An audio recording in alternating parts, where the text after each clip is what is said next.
Fire signs, tignan po natin kung ano yung mensahe para sa iyo ngayong araw. Keep in mind po na ito ay general reading lamang. So, hindi po lahat ay makaka-relate. So, be open-minded. Sa mga hindi pa po nakasubscribe dito sa ating channel, please subscribe na po kayo. And pa-like na din po ng ating video. At sa mga nais naman po mag-avail ng ating private readings at ng ating Evil Eye Amulet. Ayan po, pangpaswerte po ito. At pangontra na rin po sa pangkontra sa kulam, sa barang, sa inggit. Ayan, or kung may nag-evil eye nga po sa inyo, pwede nyo ring makita dito yung mga tao na pinaplastic lang kayo or may mga galit po sa inyo. Tapos, pampaswerte po ito sa love life, sa career, sa finances, sa business, at pwede rin po sa health. Ayan. So, tingnan po natin. Okay, bago yan, mag-wish muna po kayo. Unahin natin itong wishes natin. This is for you, fire signs.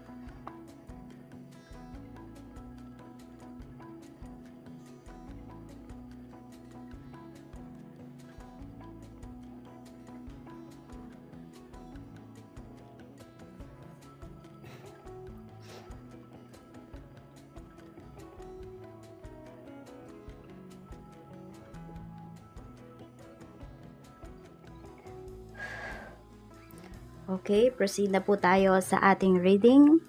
Tignan natin kung ano yung mensahe para sa iyo. Spirit guide, mensahe po natin kay fire signs, Aries, Leo, Sagittarius. Kung papaling man po ang ating video, pasensya na po kayo. Ayan, napaka-unstable talaga ng ating stand. Energy, we have number 32. Marami po sa inyo, ayan, merong mga delays sa life ninyo. May mga pwedeng in-expect kayo, fire signs na hindi mangyayari ngayong araw na ito. Okay lang yon. Alam nyo, minsan yung mga delays, yung mga pangamba natin, signs yan na may isang bagay na hindi dapat tayo ituloy. Kung meron kayong pupuntahan ngayong araw, tapos tinatamad talaga kayo, hindi nyo alam kung bakit, kahapon excited kayo na puntahan yan, or nagdadalawang isip talaga kayo na puntahan yung isang lugar, wag na po kayong tumuloy. Divine intervention. Sign na yon na baka may hindi magandang mangyari. At kung may mga delays man nga po sa life ninyo, i-take nyo yon as yun na, divine intervention. Nililigtas kayo sa kung anumang aksidente or sa hindi magandang sitwasyon kasi baka maipit kayo. So, tignan po natin kung ano pa yung mensahe, spirit guide, mensahe po natin pagdating naman po sa iyong pamilya. So, we have number 35.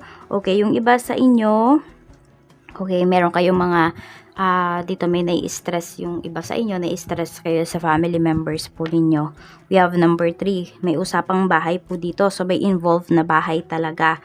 Kaya po yung iba sa inyo nai-stress. Pwede po na may mga parts ng bahay po ninyo na nasira. Meron ako nakikita dito na fire signs. Meron talaga kayong pinagkatiwalaan pagdating sa bahay. It's either sa pagpapagawa ng bahay or sa pagtira po ng bahay. Tapos hindi talaga sininop yung pera ninyo.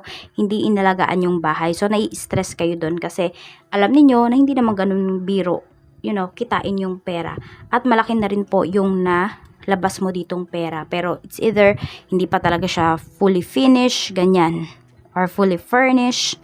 Tapos, basta ang dami pang kulang yung iba po sa inyo na i-stress kayo dito. Pwede rin po nagbabayad kayo ng amilyar sa bahay or nagpapabayad kayo, nagbibigay kayo ng pera pero hindi pala binibigay. So, may mga tinatago po sa inyo na magsisilitawan po yan ngayon.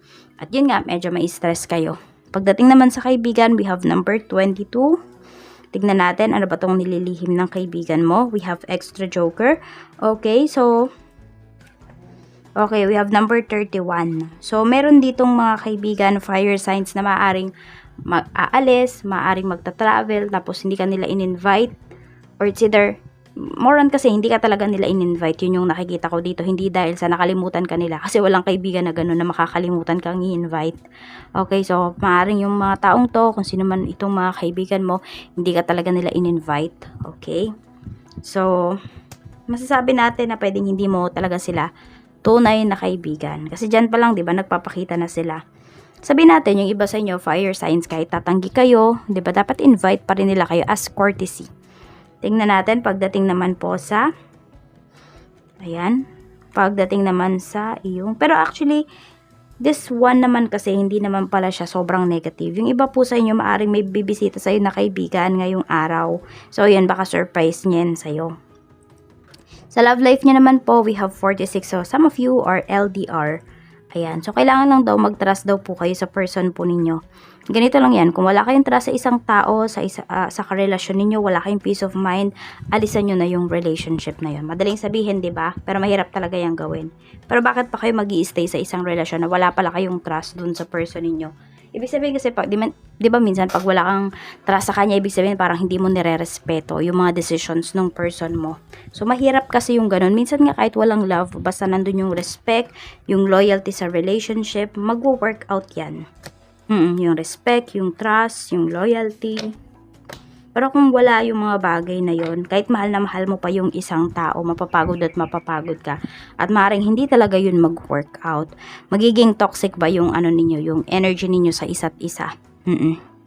So, ayan, pwedeng may pangako sa'yo yung person mo, yung asawa mo, baka nasa ibang bansa nga siya, or ikaw yung nasa ibang bansa. Basta parang may nakikita ko dito is, yung promise ninyo sa isa't isa is parang, kapag natapos na yung kontrata na ito, is tapos na talaga, okay, magpo-for good na, yung tipong mga ganon. So, tingnan po natin, pagdating naman sa kaperahan. Sa kaperahan, we have number 12. Yung iba nga po sa inyo is meron kayong mga pag-aalala dito, may mga worries kayo pagdating sa inyong finances. Okay, tingnan natin. We have number 36. Okay, may mga nagtatampo pala sa'yo dito. Alam mo, fire signs, alam mo yung pera mo. Okay? Alam mo kung saan mo gagastusin yung pera mo. Kaya din, marunong ka rin tumanggi. If ever man, may mga tao na lumalapit sa'yo dito.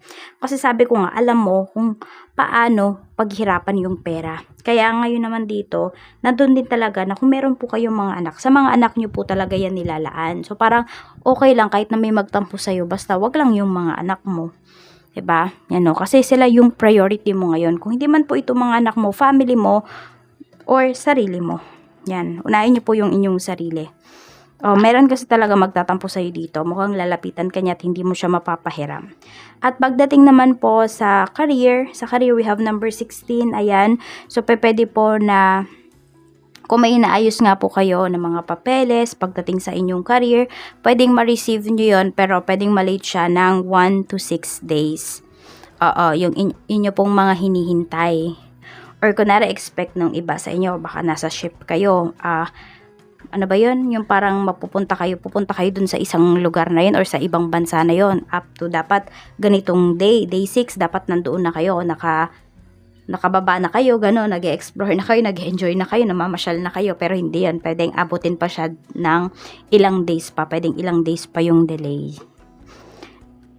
Okay, we have number 14. Okay, so pwede rin naman talaga na walang delays dyan at on time talaga po. Pwedeng on time yung sweldo na makukuha po ninyo, fire signs, on time kayo doon sa pupuntahan po ninyo pagdating dito sa trabaho. So, mga good things din naman, may mga naghihintay din naman po sa inyo dito na good things. Pagdating sa work, may good news nga na ibibigay sa inyo dito or sasabihin po sa inyo. Tignan natin, pagdating naman po sa business. Sa business, we have 19, ayan. Okay, we have 49. So, maganda naman po yung inyong sales for today. Nandun din na payapa talaga, may peace of mind po kayo pagdating dito sa inyong business. Hindi kayo nararush na, baka hindi umabot yung quota natin or dapat ganitong araw, ganito yung sales natin. Relax kayo dito. Nandun yung parang hindi nyo masyadong pinipressure yung inyong sarili. But meron, alam nyo sa sarili ninyo, fire signs, na may tina-target naman po talaga kayo na, sabi natin na amount. Tignan natin, ano pa ang mensahe para sa iyo. Reminder po sa iyo ni Universe. We have Cupid's arrow. So, wag ka daw mag-hesitate sa mga gagawin mo at sa mga ginagawa mo at sa mga gagawin mo pa. Pero, yun nga, katulad nung sinabi ko kanina, if merong mga invitations, meron kayong mga pupuntahan at nag-hesitate kayo, ayun, wag nyo nang puntahan. Pero kung, sa inyo talaga itong, desidido talaga kayo, doon kayo wag mag-hesitate. Okay, kailangan kapag may gagawin po kayo, dapat buo yung inyong decision. So, balance nyo yung inyong root chakra. Kasi kung napapansin ninyo, fire signs, kayo yung tipo ng tao ngayon na kada galaw po ninyo, tinitignan ninyo, tama ba yung ginagawa ko? Nasa right path ba ako? So, pag mga ganyan kayo, ganyan yung mga tanong ninyo sa sarili ninyo, balance nyo yung inyong root chakra. So, yan lang po. At ito pala yung inyong mga lucky numbers. We have number 22, 23, 14, 12, 49, 35. Ayan po. Maraming salamat. Ingat po kayo always and more blessings to come. Bye-bye!